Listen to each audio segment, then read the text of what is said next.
Hey everyone, welcome to another episode of the Coach's Corner University podcast. I am your host, Paul O'Neid, and as usual, we are brought to you by Coach's Corner University. Use code podcast300 to save $300 off of lifetime access to our education collective. And it's only going to be valuable for about another month before I change it over to a subscription model. But if you subscribe now, you will have access even when we go into the subscription model for life. We're also sponsored by TC Nutrition, Barefoot Shoes, and Bacon and Barbells. Today's a very special episode of the podcast. Back in 2009, I decided I wanted to be a college strength coach. And so I researched who won head strength coach of the year prior. And it was a gentleman named Mckeefery.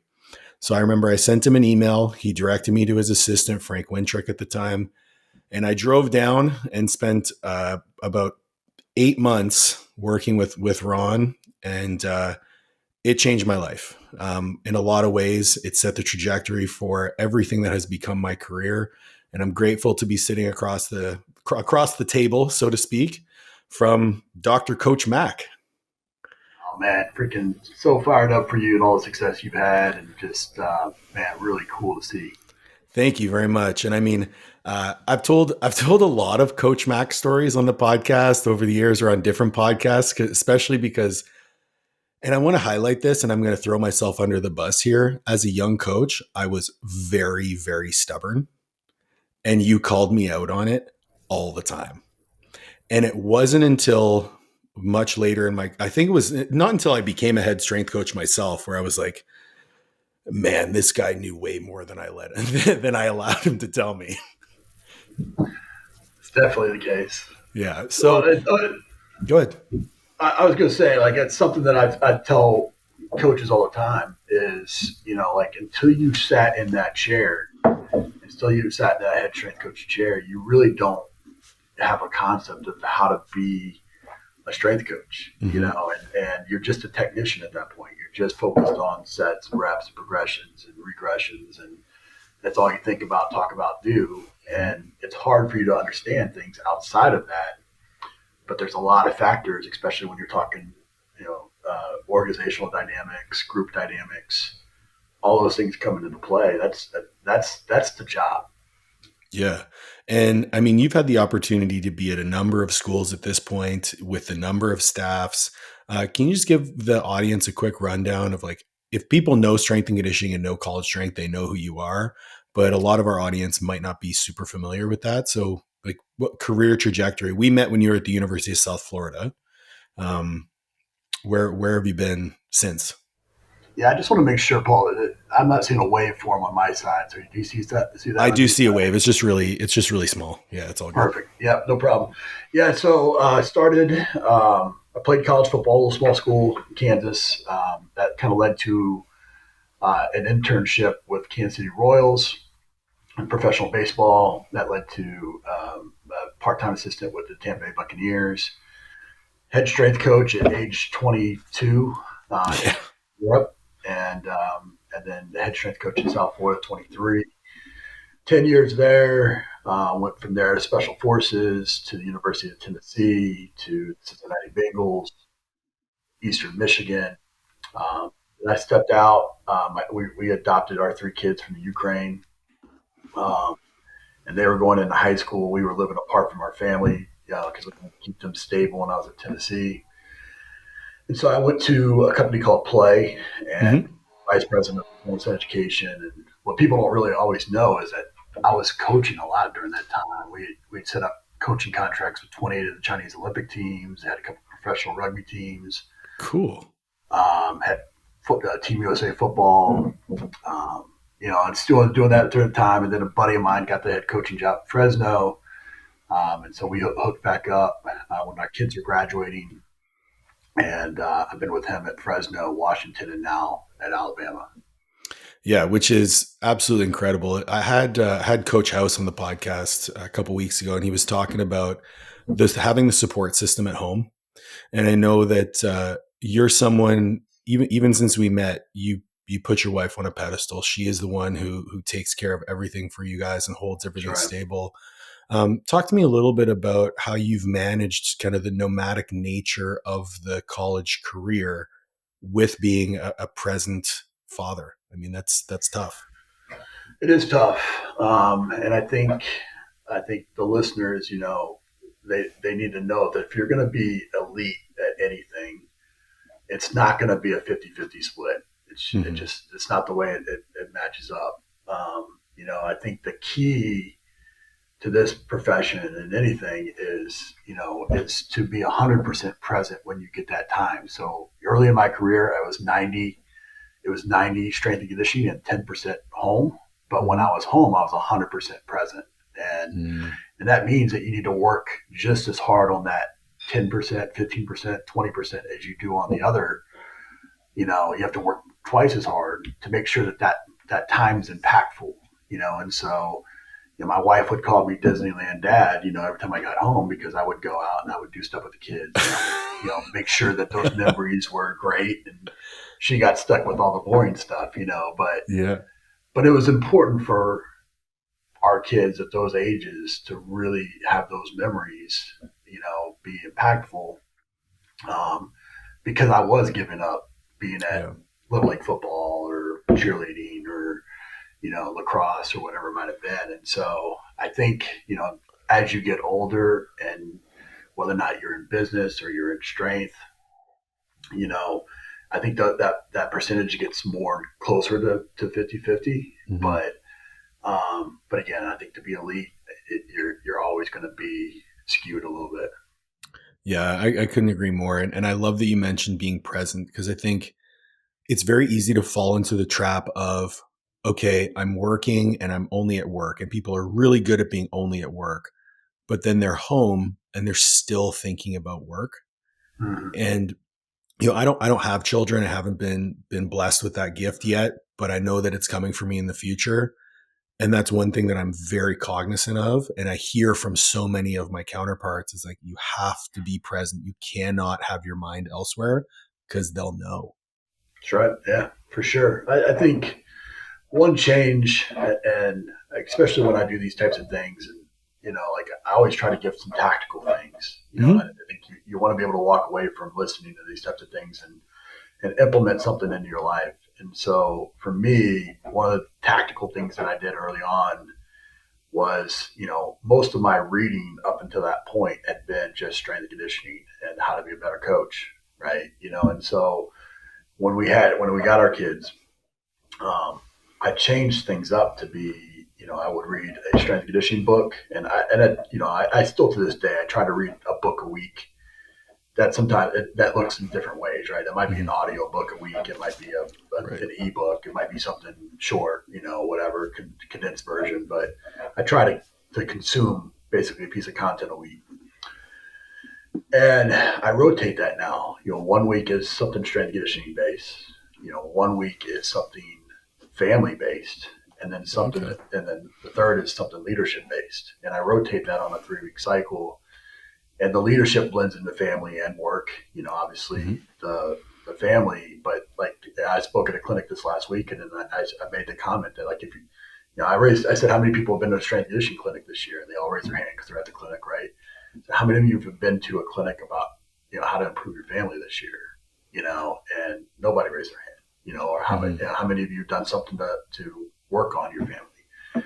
Right. And so I think like if your home team's not right, then whatever team that you're working with has no chance. Yeah. And so you have to work just as hard at that as you do at your job. I love that. And it's funny you mentioned like, oh, I like to read a book a week. And as you're talking, I'm like remembering back, you literally always had a book or a Kindle with you at all times Yeah. and never clued into that.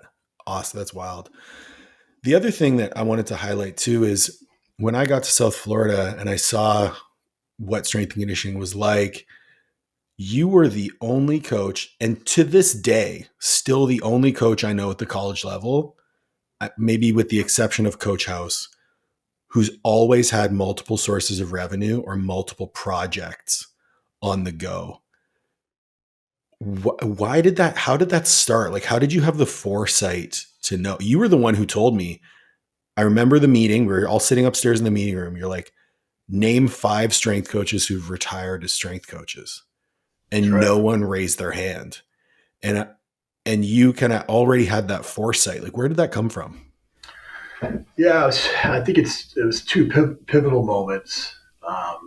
in my career. One being, I was a head strength coach at 23 years old, 22 years old, I guess, and Mm-hmm. all my peers were in their 40s, right? So, seeing them go through the retirement process or get phased out of the profession as I aged got really scary because I'm like, well, if these guys got nowhere to go, well, where am I going?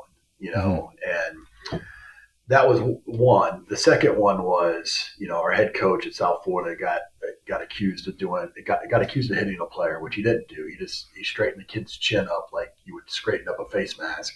Mm-hmm. It was actually being pretty motivating at the time, but half the team said he hit him, half the team didn't. The kid said he didn't, but that was enough to get him fired. And here we go from building a program from scratch to a top 25 program, bowl, 6 consecutive bowl games. I Yeah, won you strength coach of guys the were year. fourth when I got there. You had just been fourth in the nation the season prior.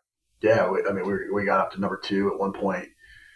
Um, but and I'd won awards. I'd been, but because of Mm-hmm. something that had nothing to do with me, Mm-hmm. all of a sudden my job was in jeopardy. And Right. they ended up keeping me for another year, and I wasn't his guy, and he wasn't my guy, and so like I left to go to the special forces. But in that time, I tell this story all the time. Like I was always an entrepreneurial minded strength coach. Like we had that digital record wall in the weight room. Yeah. Oh yeah. We had, we put together a pretty cool nutrition bar and things like that. That was just outside the box thinking. I'd always been that way. Um, but I was always kind of an anti-technology, anti-networking, kind of guy. I just do a good job and people will find you. Is kind of what I thought. And in that time, I walked out of that meeting with the AD where he said that my job might be in jeopardy, and I would stop on my way home. Again, just another tactic you can take instead of going home in coach mode. I would stop at the bookstore because it's hard to walk around a bookstore and all puffed up and wanting to find somebody. And so I would stop at the bookstore and I'd walk around. And that particular day, I saw a book called The 4 Hour Work Week by Tim Ferriss, and I'm looking at that. I'm looking at me working about 80 hours a week, and I'm like, yeah, Minimum. that sounds pretty good, Yeah. And so I read that book in a day. I went home and I read it that whole day, and things like affiliate marketing and continuity programs and all these types of things. Like I thought when I got an ad on Google or something, like that was just them making a good guess. I didn't know that that was a targeted ad. And so like it just kind of like this kind of whole new world clicked for me, where I'd always kind of taken other disciplines, business, accounting, marketing, all these different things, and tried to apply the strength and conditioning, but I hadn't really thought about marrying the two. Mm-hmm. And so that kind of opened that up, and then I kind of combined that with probably one of my one of my superpowers, which is I ask questions ad nauseum. Like I don't care to be asking dumb questions or just beating something to death. Like I want to know it, and I'm not afraid to take action. Mm-hmm. And so like I learned about a continuity program. Well, the next day I started building strength coach basic training, and took our internship program and put that online. Learned about building a website and built a work website from scratch. And like I'm not afraid to try things, and I think you got to be that way if you're gonna kind of to be the 1%, right? Yeah. And I think a lot of people have, I think most of the people that I speak to have great ideas, especially in the college strength world. I mean, the amount of chaos that you guys deal with, the amount of unforeseen circumstances, the amount of personalities and people that you have to manage on a daily basis, it lends itself to this high level problem solving ability. But I'm still dumbfounded at the lack of action that college strength coaches will take outside of their job. Um, and I've called people out on this like, a lot of times in person, just like, You have so many skills that are monetizable. Why are you settling for making $40,000 a year working 100-hour weeks? That's right. Yeah. Well, I mean, it's why I wrote my book, right? CEO Mm-hmm. Strength Coach. I mean, like, I literally think that if you develop the skills it takes to be an elite strength coach, um, then you should be running a company somewhere. Like, you should be Yeah. running a Fortune 500 company somewhere. Yeah. And I mean, I literally negotiated a $2 million deal in Beijing, China, with the family that brought the Olympics to China through a translator. Like, that's stuff that a CEO does, right? Hell yeah. And but we don't feel that. Like, I think one, you're put in this box where like you're at the bottom of the hierarchy. There's Mm-hmm. all the position coaches, the head coach, the AD, all these. Like, you're at the bottom. So I think there's a little bit of kind of institutionalized thinking that happens a Okay. little bit with that. For some people, I think for some people they just get so frustrated and they're just their woe is me. They're going to constantly bitch about the situation, and that doesn't go any further than bitching. Right. And then I think there's the people like us that are like, okay, well, like, here's a wall. Like, I'm going to find 20 different ways to go through it, Mm-hmm. and you got to be resourceful like that. You got to think like that, and challenge yourself. And I think those are the people that usually are the ones that have success in this profession one way or another. I think the biggest paradigm shift for me is that it is in some ways, especially early on when I thought the entrepreneurial space as a strength coach, I thought it was reductionist. I thought it was either or, and Okay. it can be and, right. You can, like, the people that are in this profession are some of the most down to earth, highly intelligent, hardworking people on the planet, Mm-hmm. that can get a freaking type A personality to run through a wall and come back and pick up the pieces. Like, not everybody can do that. Um,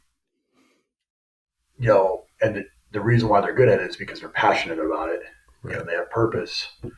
The problem is it doesn't. It's very time consuming to do that, and Mm-hmm. your energy levels are low, and you got a family, and you get some other things, right? Um, and you think it's this either or deal, and what I've found is through the use of tools, probably most recently AI, or Oh yeah. virtual assistants, or outsourcing, or a lot of these other things. Like, you can buy back your time because some of these people have resources, right? You know, So Dan Martell, exactly, yeah, yeah. You can buy back your time, Yeah. through these things, or you can learn efficiency, the ways to become more efficient. And I always tell the story. I told the story this last weekend, even of my first year at South Florida. Mm-hmm. We ran, this is, I mean, I remember them putting a computer lab in my college. So, like, that's how old I am, right? But, you know, the first year I'm there, we run 40s. And so I pull up the Excel spreadsheet, which I was really happy about. And I type in column one names, column two, dash one, and 4.60, and then the column three, 4.56. And then I took out my calculator, and literally it was like 4.6 plus 4.5 divided by two, You get the average, type average. it in. And like, somebody comes in and shows me the whole equals average, Yeah. and drag it down. And I'm like, that shit just took me an hour to do. And this took me 2 seconds to do. Right. And it clicked for me right then. Like, all right, I need to learn tools that are going to give me back more time with my family. Because at that point, it was just, how do I go from that 90% to like 85% at work? Right. And tools, technology, eventually, like, you know, um, outsourcing, just literally, data entry. I would up scan it. I would send it off to freaking Bangladesh. I would hire a virtual assistant for $2 an hour to freaking type the stuff in, and it would be happening while I was sleeping. And then wake up the next morning and here you go, coach. Instead of It's stay up all night. it's funny that you identified yourself early on as someone who is anti-technology, and now you're someone who just takes advantage of every aspect that you can. What are maybe some tools that you leverage a lot these days?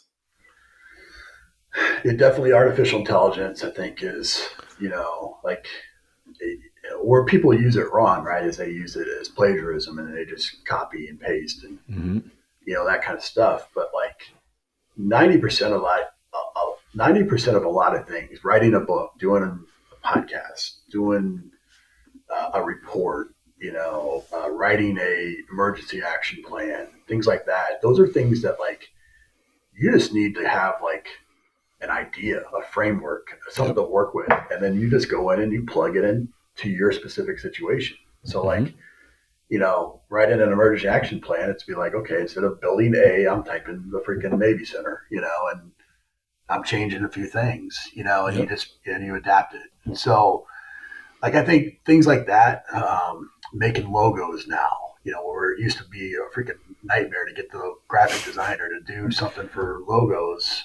Um, now I just freaking type it into, one of the AI tools and like give me the logo of a freaking bull sitting on a, beach freaking flexing or something, and here Yeah. you go, right? And you got your bull. And I think, using that, I use a lot of outsourcing. So Upwork, I think is the name of it now. It Yep. used to be Elance. Identifying just a couple of, this is where you just give a couple projects and you see who's good, right? Mm-hmm. And so you find, data entry, you find a good person, you get a good rate, you maybe pay them a little bit more because it's, you'd be paying a fortune in the United States to do it, but you outsource it, it's a lot cheaper. Mm-hmm. Trello and the getting things done system, Okay. Robert Allen, I think is a tool that I've credited as a time management system for me to be able to do a podcast for 7 years, to write 2 books, to get my PhD and my master's while being a full time strength coach. Being efficient with my time has probably been the best thing. And so I literally fall asleep to YouTube constantly trying to find time management efficiency tools to make my life easier, I did a call with one of my mentorship clients yesterday and I showed her, I was like, hey, like, that podcast that you recorded yesterday for 30 minutes talking about why muscle mass is important for people as they age? She's like, yeah. I said, okay, so in the next 12 minutes, what we're going to do is we're going to have AI write you an ebook based on your transcript of the podcast. And then we're going to create an email funnel where you can use that ebook to gather emails Yep. for free. And then we're going to create a newsletter based on that transcript. And then we're going to create an Instagram caption. And we did all of that within 14 minutes. Yeah. And it, like, the ability to collapse time using your own intellectual property. And for me, that's the key, because if you're doing anything, whether it's, and I've been doing that with the podcast, is I'll use AI with the transcript from the podcast to pull out the 10 most meaningful take homes. And then I'll use that in our email newsletter to promote the podcast. That's right. And it takes 5 minutes, and actually have my virtual assistant do it for me. So I don't even have to do it. Just create an SOP, and that SOP Yep. was created with AI. So it's like, I think people are missing the boat there. You mentioned the fact that you got your master's and your PhD. What was the motivation there? Why you're already a strength coach at the highest level? Why go back to school? I mean, I think to be elite, you have to be a lifelong learner. Period. So that's my ultimate motivation. I think the caveat to that, or the addition to that, would be that I thought I kind of gamed the system and got to be a head strength coach with just a bachelor's degree. So I felt the master's was going to help me shore that up a little bit. Okay. I got the PhD because of the work I was doing internationally. A lot of people in these Olympic sport countries, they don't have the same strength and conditioning opportunities that we have in the States. And so most of them stay in school, and they get their PhDs, and then they get some opportunities, through academics and, Yep. some of these governing bodies to be a coach, and the problem with that is that they've never coached anybody. All of a sudden they go and they try to put just theory Right. into application, and don't get me wrong. I think the rest of the world is catching up on, the United States does the art of coaching better than anybody. The rest of the world does the science of coaching better than anybody. I would And agree wholeheartedly for sure. I Yeah. think the rest of the country is doing a better job of catching up on the art of science, the art of coaching versus the other way around. But that said, I was running into a bunch of people that had PhDs that thought that they could coach and, ended up coaching circles around them. And, I felt like just to get my foot into the door in some of these international opportunities, I needed to have my PhD. The other part of that equation is I wanted to be able to walk in a room sometime and be like, hey, look, you guys got a PhD in this shit? If not, shut up. And So it's a flex. yeah, You did 4 years of school for a flex. So, but it was important. More importantly, it was important to me, and that's why I did it. That's totally fair.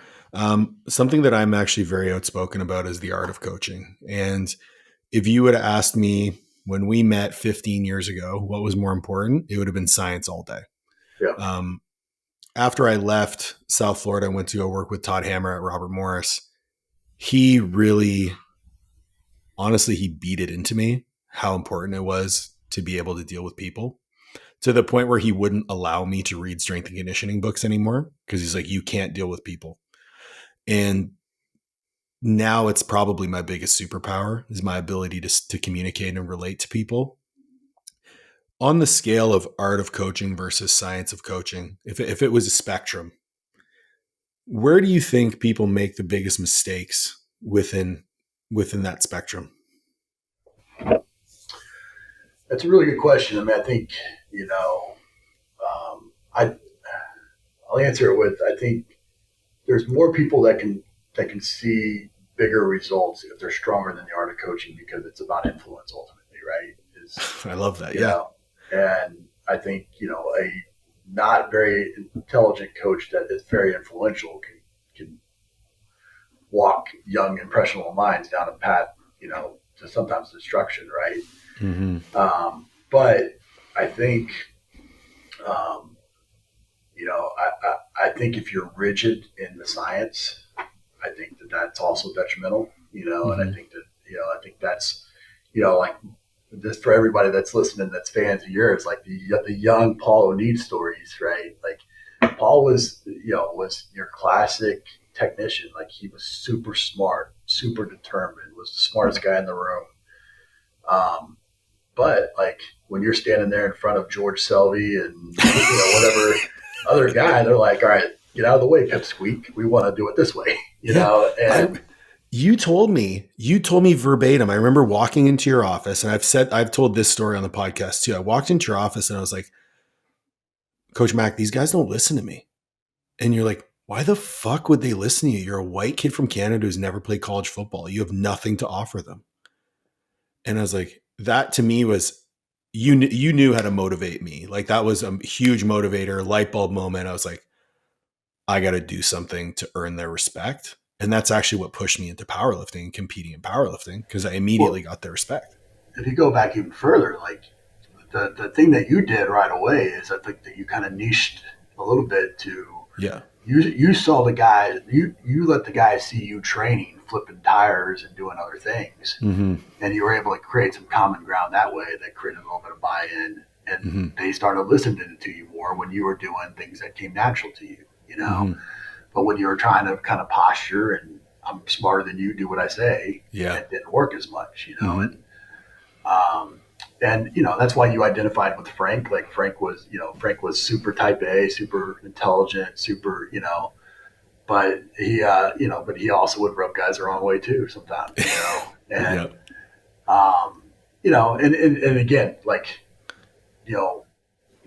that's part of it. Like I've never looked at myself as a strength coach, in football. Like I've always looked at myself as a football coach that did strength, and I think that was what made me unique was that I always looked at it through a coach's lens and how it impact, and so like all the things that I did that like maybe Frank didn't identify with or others was like the team building, the accountability, the leadership, I always built those things through the weight room, and I just understood the science. That's why so instead of quarterback play or running back play, or I understood strength and conditioning. Mm-hmm. Now Frank knew way more about the science of strength and conditioning than I did, or you did even, Yeah. Oh. but being able to apply that and getting a George Selvey or those guys to buy into that, that's the art, and so you have to have that to be successful, but Yeah. you have to be able to have a knowledge that's foundational to be able to, to Mm-hmm. motivate you or to motivate Frank or to be able to keep everybody going in the same direction. Like that, you have to be able to have that foundational knowledge to be able Yeah. to apply it, and to be a good leader, I think. So that's what I always tried to do in those settings. I love that you mentioned that, because like I've always said, I shouldn't say always. I say now because I learned the hard way. You're going to get way better results dealing with the person, because at the core of it, these are all human beings, and human beings are very complex. You can have all the knowledge in the world, but unless you can create that buy-in with the individual and find a way to motivate them, you're not going to be able to get to where you want to go, because at the core, we are trying to put these individuals in positions that threaten survival to create adaptation. That's right.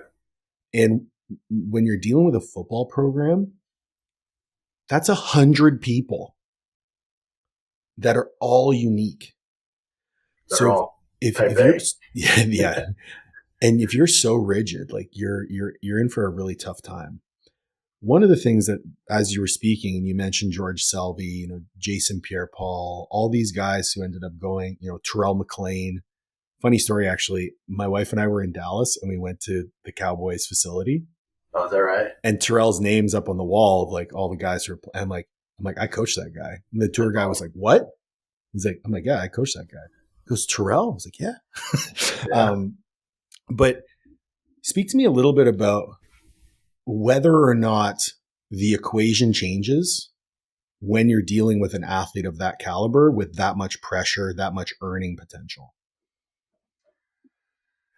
Yeah, I think what people get wrong a lot of times about these athletes is that, is they, you would think that they have the most confidence, the most, that they've got all these skill sets that shore them up. But, a lot of times, it just comes natural to them. Like athleticism just comes natural, and it's almost like they're trying to figure out why they're able to do the things that they can do, and so when you're able to kind of break it down for them and really educate them on why they are successful when they don't really know why, they just go out and they just do.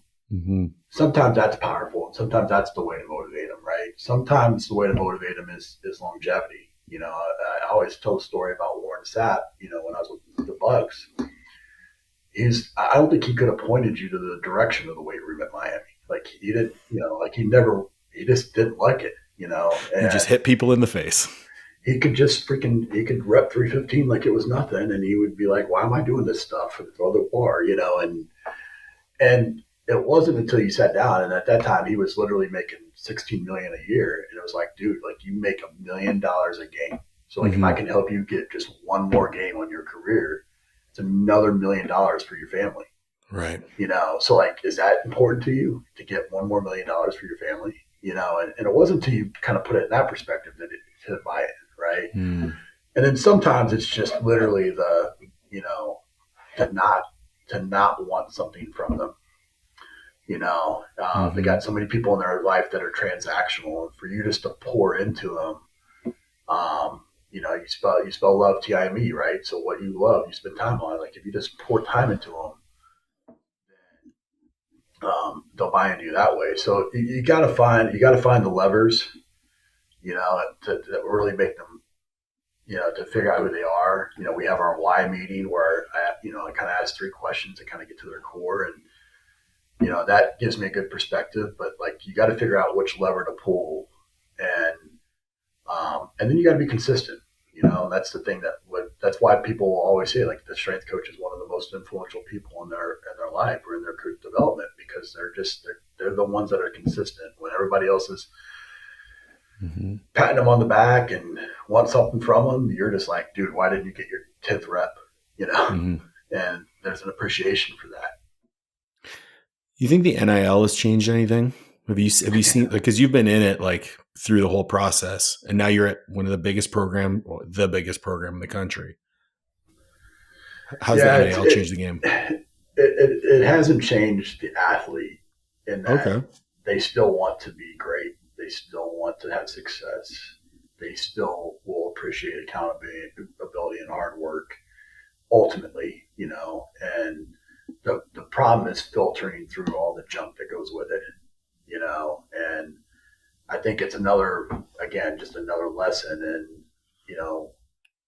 I, there's a good book called Blue Ocean. Okay. Um, if you haven't read it, it's a great business book. But like the premise of the book is essentially when you go shark fishing, you throw chum in the water, right, and you circle all the boats around, and you're literally pulling, shooting fish in a barrel, right? You're just pulling them out Mm-hmm. because all the sharks are feeding off the same thing. And the premise of the book is like you're a freaking shark. Like there's this big blue ocean out there. Like why are you feeding on this little bit of chum that's in the middle? Like go be a shark. And so like I've always taken things like NIL or the 30% protein rule or the 5 strength coach rule or all these things that were these like paramount kind of shifts in our like where's the opportunity in that. And so like with the NIL there's a huge opportunity with like partner and like if I'm at a small college like a South Florida back in the day, Yeah. like I'm partnering with our most influential athlete, being like bringing one of these equipment companies to the table to redo our weight room or something, and it's a partnership with the athlete, or maybe a supplement company or something like that. I mean, there's ways to take advantage and think outside the box, but what's come with that is the agents and the extended family and the entourages and the social media presences and things like that. And so you're having to filter through all that to get to the core, which goes back to the art, right? Like Mm. if you can't navigate that and you're only about the deadlift, like you're gonna short circuit and they're gonna see the steam coming out of your ears because you didn't get your damn deadlift, and you got to find ways to tap into that. Yeah, I asked Joe from ASU the same question, and he kind of said the same thing. He's like, the athletes haven't changed; they still want the same things. But he's the opportunity that he saw. He was like, I don't stand to gain anything from them, so it's a lot easier to get the buy-in because I'm still there coaching them no matter what, whether they make millions or whether they don't. And that very much aligns with what you're saying. It's like I'm still there to coach them and hold them accountable and see the best in them. And I Right. don't stand to gain anything from them. And it's so true. The the creating opportunities when faced with challenges, I think, is a lesson that is very hard learned. Um, and I want to make a statement that like younger coaches, people in general, struggle with that these days. But I don't know if that's necessarily true. I just see a lot of victim mentality or uh, cowardice might be a good word. Like you see a challenge and you kind of give up. Um, you've always found the opportunities. Is that something that you learned along the way, or is that something that you teach others? How do you see that concept? Yeah, it's resiliency, right? I think Hmm. my whole life has been that way. Whether it's growing up a single parent, five kids, or it's playing at a small college and not getting the same opportunities in strength conditioning early on, or whatever. I think you got to be resourceful. You got to find the opportunity. You got to take some calculated risk. I think in your career, Mm-hmm. if you're going to try to climb the ladder in an expeditious way, if you don't have a silver spoon or you're not blessed with whatever.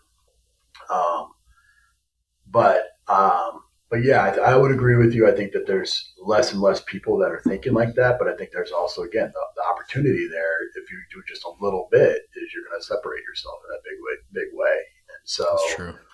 I think you just gotta find ways to come at it.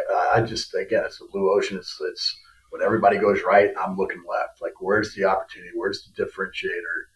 How can I stand out in a little bit different way? And that's why, like, I think I was the second person to, to do a strength and conditioning podcast. I was Mm-hmm. I wrote a book before most people wrote a book, Yep.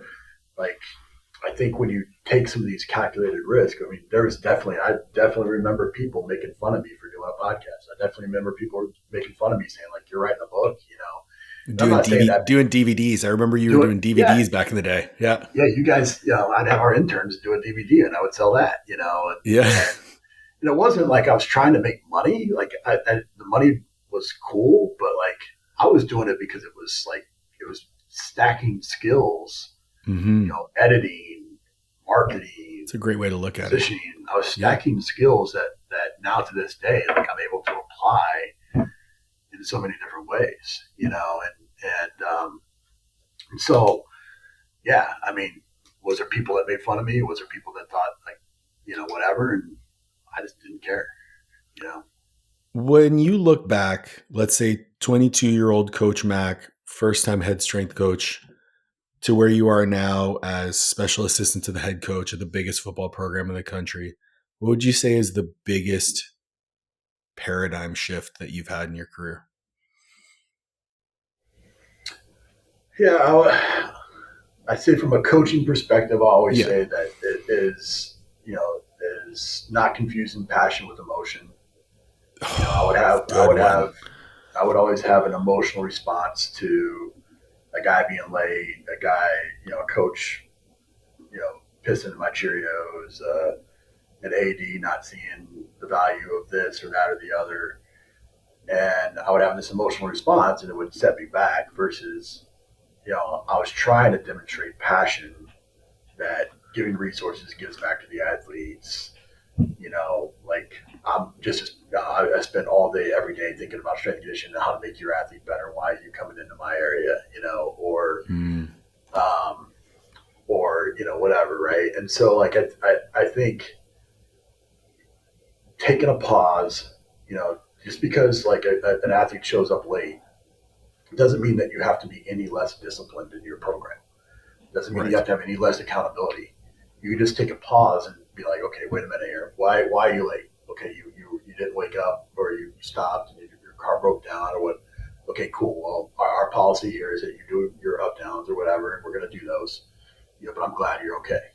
Mm. And that changed it for me. Like, literally in South Florida, I threw a 45-pound plate at a kid for being late, and then I find out that his paternal grandfather just passed away, and here I am throwing a plate at a kid, and Right. maybe lose that kid for the rest of life. Maybe he doesn't want to listen to me ever again. And so I think from a coaching perspective, it's that. From a business perspective, from a just a career perspective, um, I think it's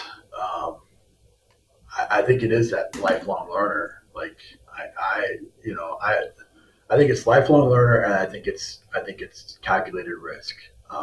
It's always easier to look in the rearview mirror and be able to see how you connected the dots, right? But, like, me, quote unquote, stepping away from strength and conditioning to go finish my kids when they're in high school, Mm-hmm. like, that was a big risk, Huge risk. Yeah. at the time, right? Because not too many people get back in it. But, like, I look at that and being like, look at how many incredible skills that I developed being the vice president of a company that made me a better coach. Mm-hmm. Yeah, maybe I might have to sell myself a little bit harder to get kind of wherever, but once I do, they're going to take advantage of all this knowledge that I've gained. Yeah. And But I aside think from that, but aside from that, Mac, like, you spent time with your children that you otherwise wouldn't have had, and like yeah, that ROI can't be measured. it's no brainer. Yeah, like, and Yeah. that's the thing. Like, I think coaches feel like they're trapped.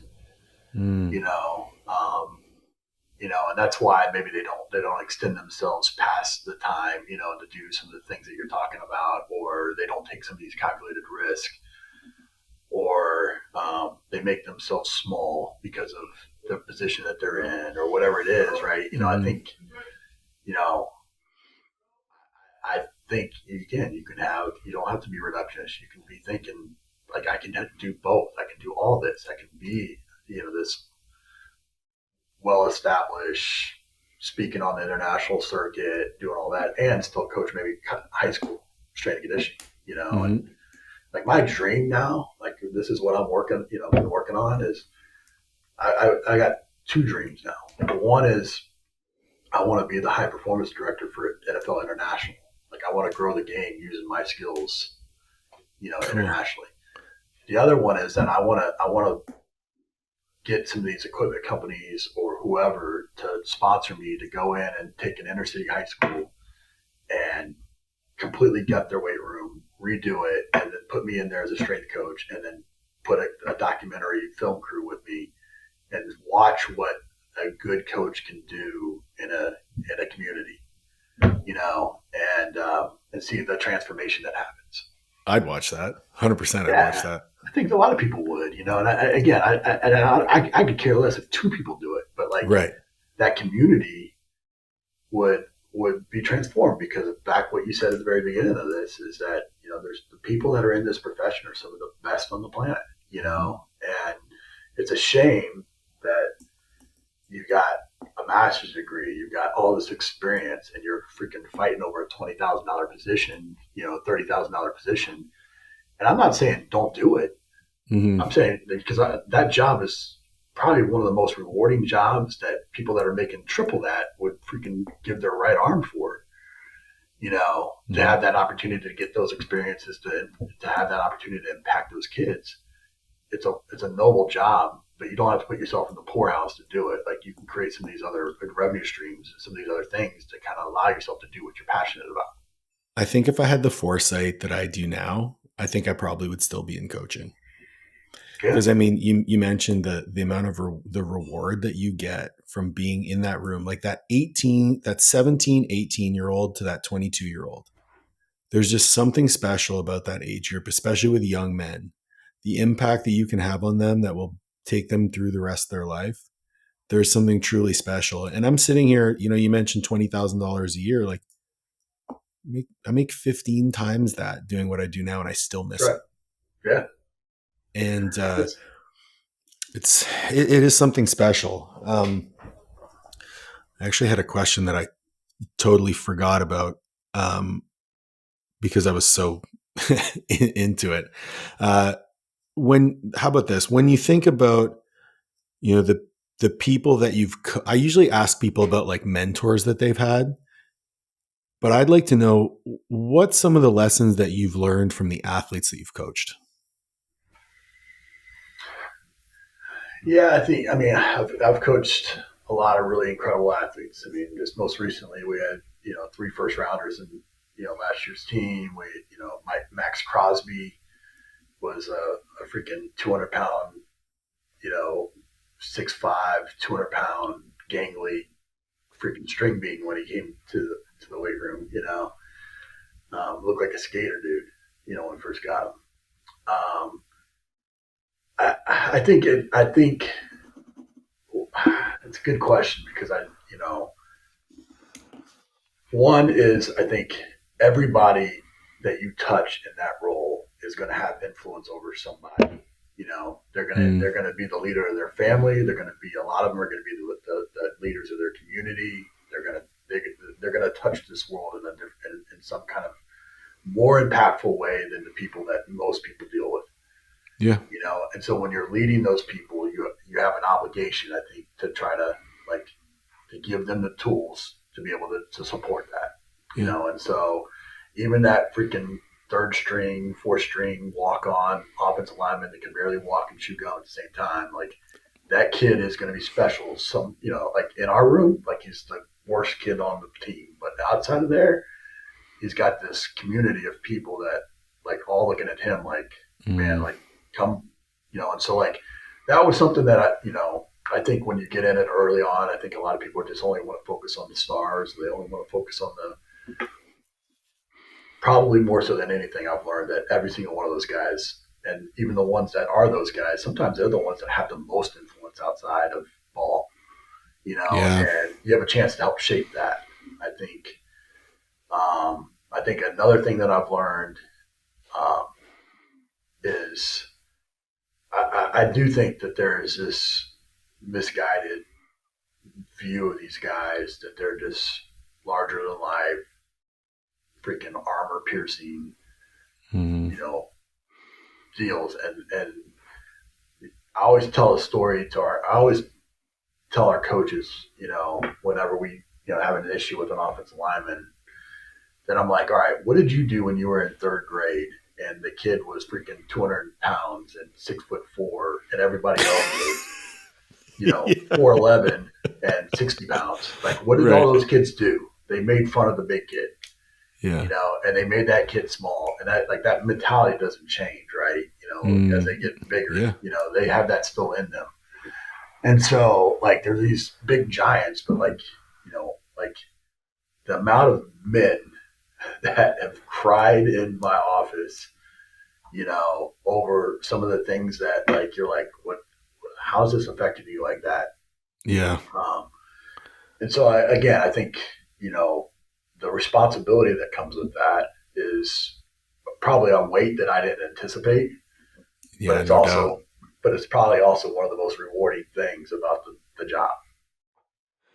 Yeah. I learned that I learned that right away. Like moving to South Florida from Ottawa, Canada. I mean, you, our ghetto or our like low income housing is the house on the corner that needs to be painted. And then Yeah. you're coming to South Florida where you're dealing with kids whose parents have passed away to drug abuse or been incarcerated, and um, you realize like I remember Jaquan Williams is the athlete that pops into my head. Like this kid was the most humbled, quiet, down to earth person in the weight room. Wanted to learn, soak up all the information. He was one of the only ones who actually paid attention to me. Guy goes on to win 2 Super Bowls and still messages me on Facebook. Yeah. I'm like that. He's just a human, and he's a kid. In like at that age, he's a redshirt freshman. He's a kid, That's right. and Yeah. we forget that a lot of the time because of what they're capable of doing. We have a kid on our team right now, a 17-year-old freshman that, started as a freshman, is making probably more money than everybody in the building, all such things.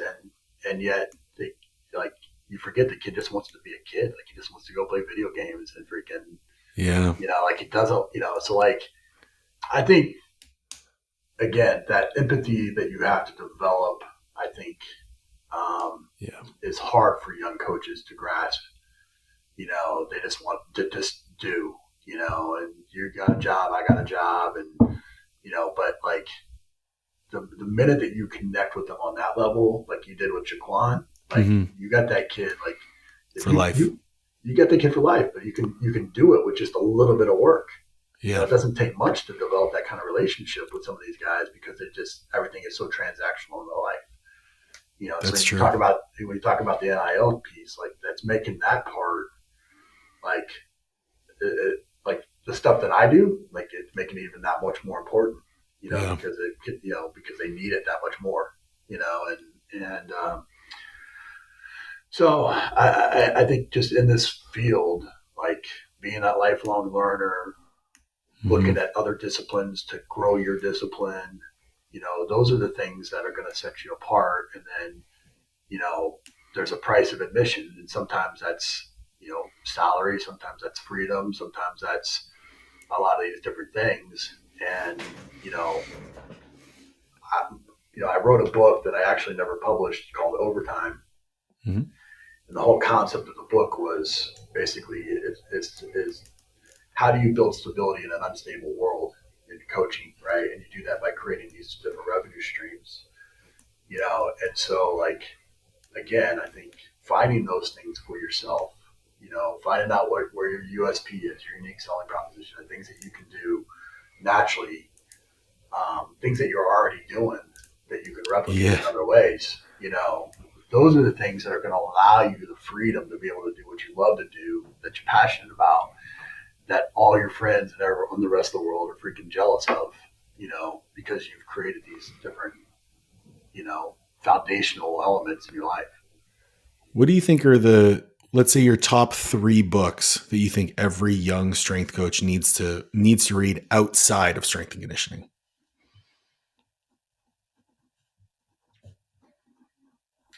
Yeah, I think. I mean, I did the 4 Hour Work Week. I think that's an excellent book. The book that I based my book off of is the E Myth Revisited. Oh yeah, yeah. I think that's a really good book just to think about it in terms of like you mentioned it earlier, and I was gonna step in because you mentioned you got to create SOPs. I think a lot of people don't even know what an SOP is, right? But it's again about That's true. being a teacher.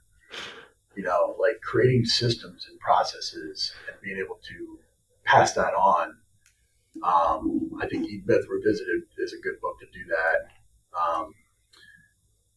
There's 2 books that I think are, I think there's a book called Raising a Modern Day Knight, is all Okay. about kind of raising kids and family and marking moments in your family with ceremony, having a code, and essentially it's like there was you weren't just a knight, right? You were a squire, then you were a page, and then you were whatever, and then like there's these different.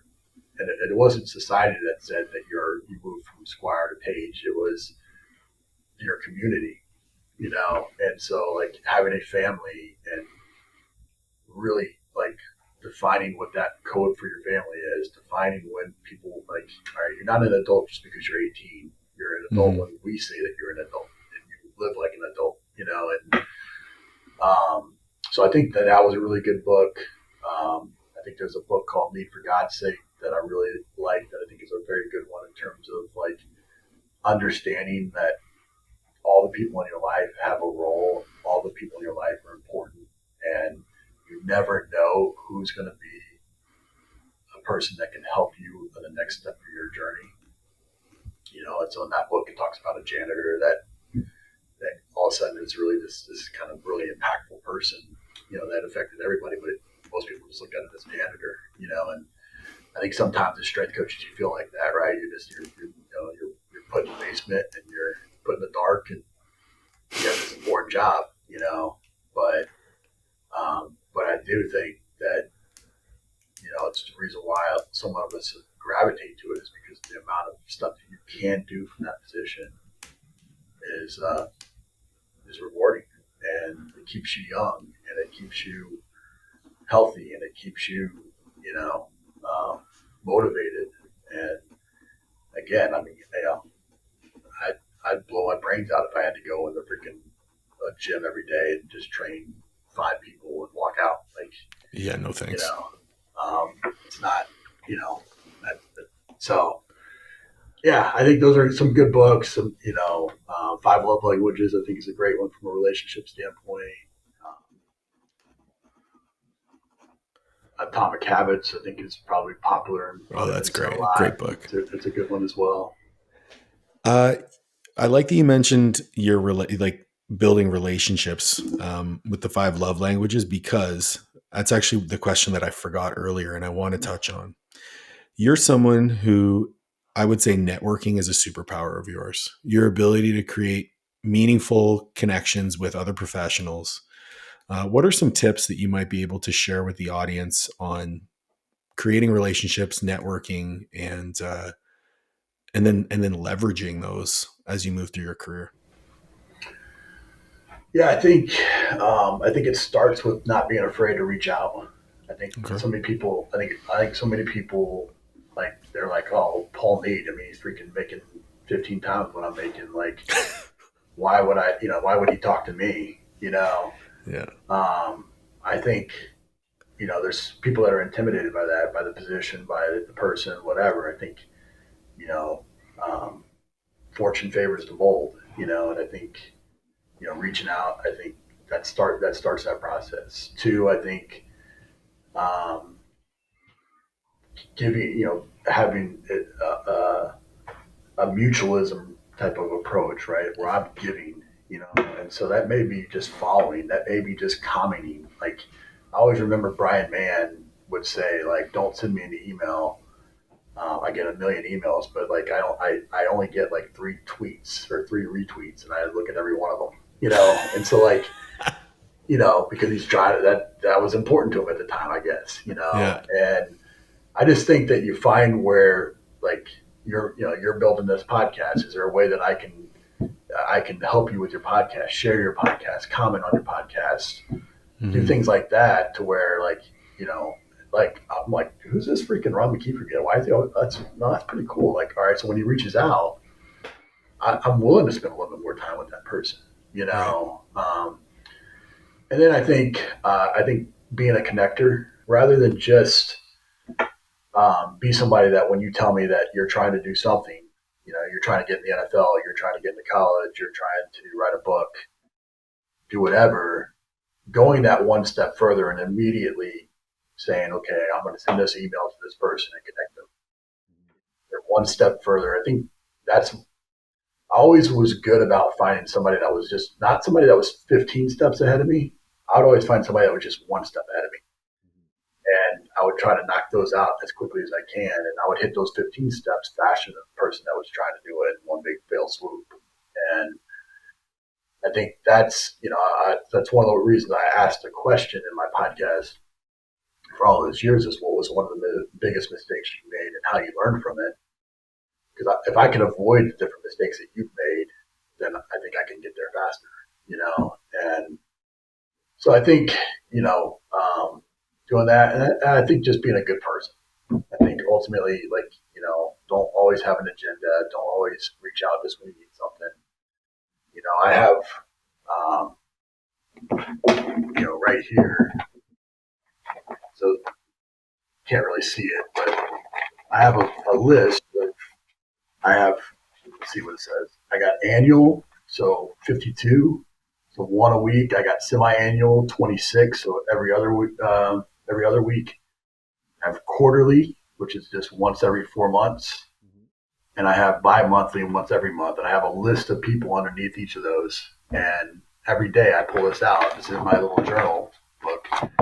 And I make sure that I reach out to those 5 people, those 4 people across that line, in that time. And it just keeps me connected to where, some people do like their birthday, right? So like when it's not your when it's your birthday, I'll give you an update about my life, basically, and I don't do that, but some people I know do it.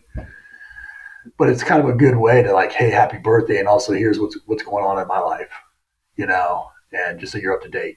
I think that's a great idea. I actually, I preach to all of my mentorship clients. I call it watering your garden. So I usually use it in like marketing perspective of you should have a list of people going at all times and you should have notes on when was the last time you spoke to them. And you need to make sure that you speak to every single person on that list once every 6 months.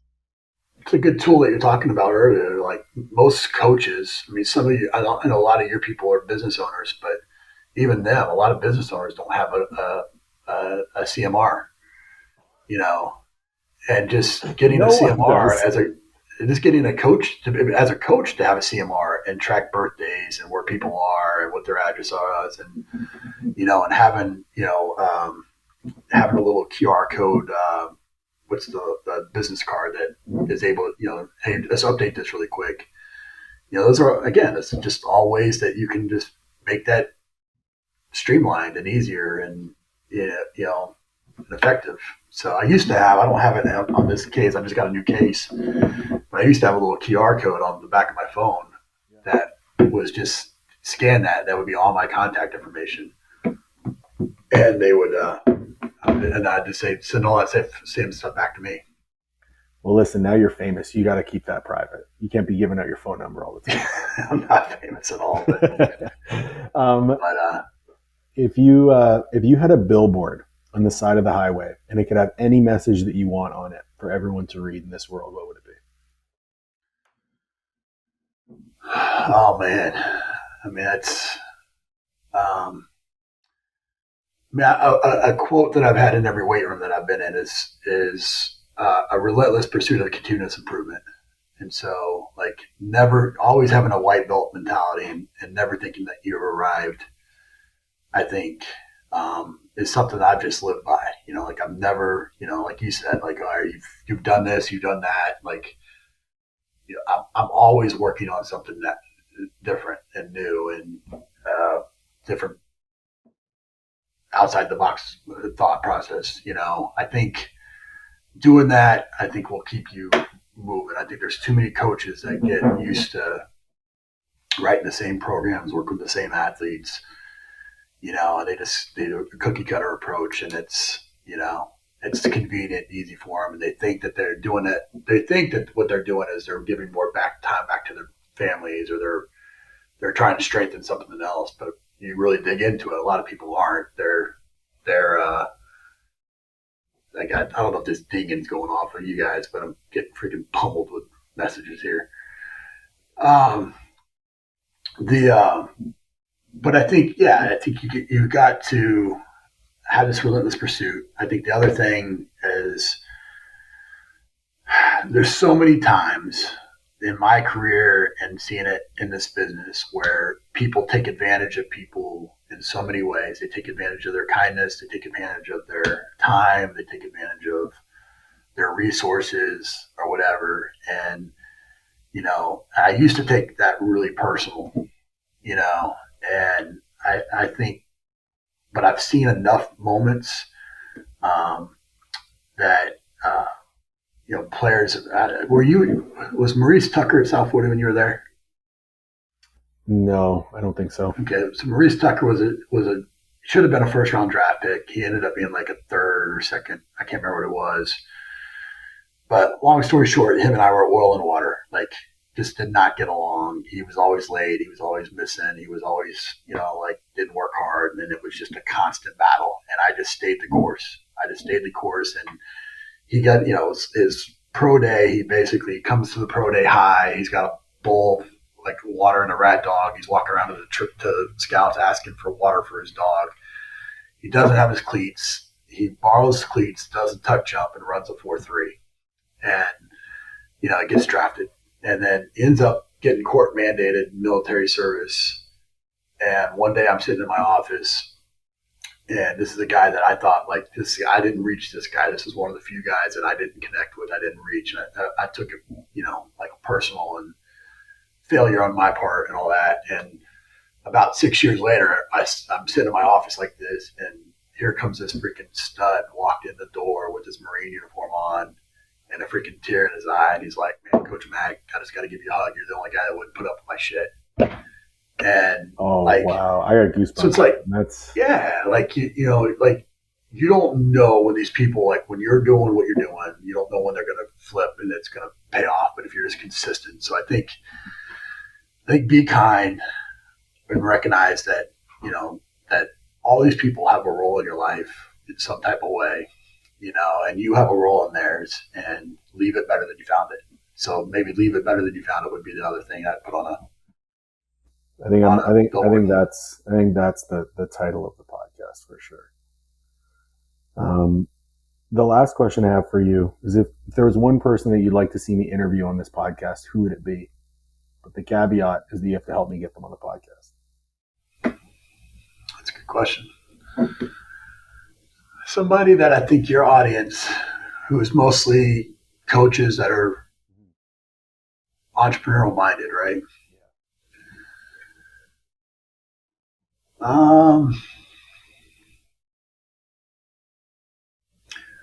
The guy that I thought of immediately before you put that on there was Donnie Mabe at Texas. I think Donnie here's a strength coach that played college football, works with Olympic sports, works with a lot of female athletes, loves them like they're his own daughter, and they're elite.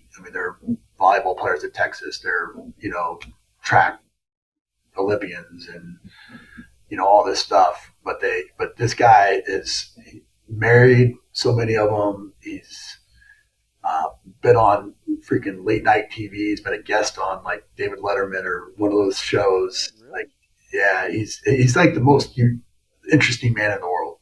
He's been a pastor, he's been a pastor at a church. He's done just a million things like that are often.